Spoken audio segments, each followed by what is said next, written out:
నేనేదో కేసు పెట్టించాను, red book లో ఉంది, దాన్ని తీసుకుని ఈ కేసులు చేస్తా ఉన్నారు, ఈ 9 నెలల నుంచే పెట్టారు. అమ్మా మీరు మరి చూసారో లేదో మీడియా మిత్రులు కూడా ఇస్తాను, దాని తర్వాత ట్విట్టర్ లో కూడా షేర్ చేస్తాను, అందరూ కూడా చదువుకోవచ్చు. ఇది స్టేట్మెంట్ ఎవరిచ్చారంటే పి జాషువా, ఐపీఎస్ ఆఫీసర్. ఈయనకి సర్వీస్ 2040 దాకా ఉంది సర్వీస్. ఆయన కెరియర్ ముందు చాలా పెద్ద కెరియర్ ఉంది. అటువంటి వ్యక్తి ఆయన సంతకం పెట్టి ఈ స్టేట్మెంట్ ని ఇవ్వటం జరిగింది. ఈ స్టేట్మెంట్ లో క్లియర్ గా చెప్పడం జరిగింది ఏమి అంటే, ఈ లక్ష్మీ బాలాజీ స్టోన్ క్రషర్స్ దీనికి ఈ యాజమానికి నాకు ఎటువంటి బంధుత్వం లేదు, ఎటువంటి బిజినెస్ పరంగా ఏమీ లేదు, నాకు ఎటువంటి ఇది లేదు. ఈ బాలాజీ స్టోన్ క్రషర్స్ అనే ఆయన మీదకి ఏం చేశారనేది క్లియర్ గా చెప్పుంది. ఆగస్టు 2021లో మీ వైపు నుంచి మీరు ఒక కంప్లైంట్ ని వీళ్ళ పైన మీరు మూవ్ చేయడం జరిగింది. ఏమని మూవ్ చేశారు? మీ స్వహస్తాలతో మీరే మూవ్ చేశారు. నేను మూవ్ చేసింది కాదు.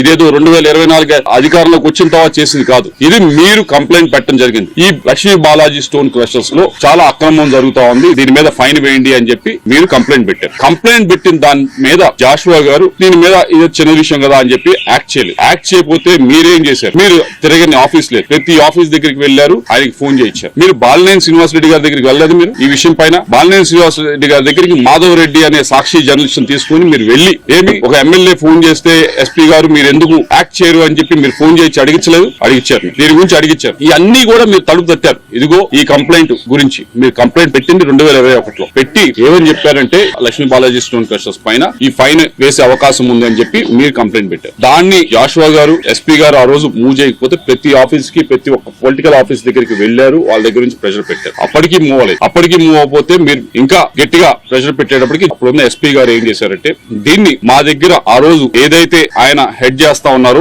దాంట్లో ఉన్న ఆఫీస్ లో మా దగ్గర సరిపడా దీన్ని అసెస్ చేయడానికి మనుషులు లేరు, విజిలెన్స్ దగ్గర సరిపడా మనుషులు లేరు అని చెప్పి ఏడీ మైన్స్ కి ఇదిగోండి ఇది వెరిఫై చేయండి, ఆ రోజు ఉన్న ఎమ్మెల్యే గారు కంప్లైంట్ ఇచ్చారు, వెరిఫై చేయండి అని చెప్పి ఇవ్వడం జరిగింది. ఇవన్నీ కూడా 2020-21లో ఇచ్చిన తర్వాత ఆ ఏడీ మైన్స్ వారు ఈ స్టోన్ క్రషర్స్ పైన విపరీతమైన ఫైన్ మీ ప్రెషర్ తోనే, అది కూడా రాశారు, మీరు పొలిటికల్ ప్రెషర్ పెడితేనే వాళ్ళు విపరీతమైన దీనిపైన లెవీ చేయబోయారు. ఎందుకు లెవీ చేయబోయారు?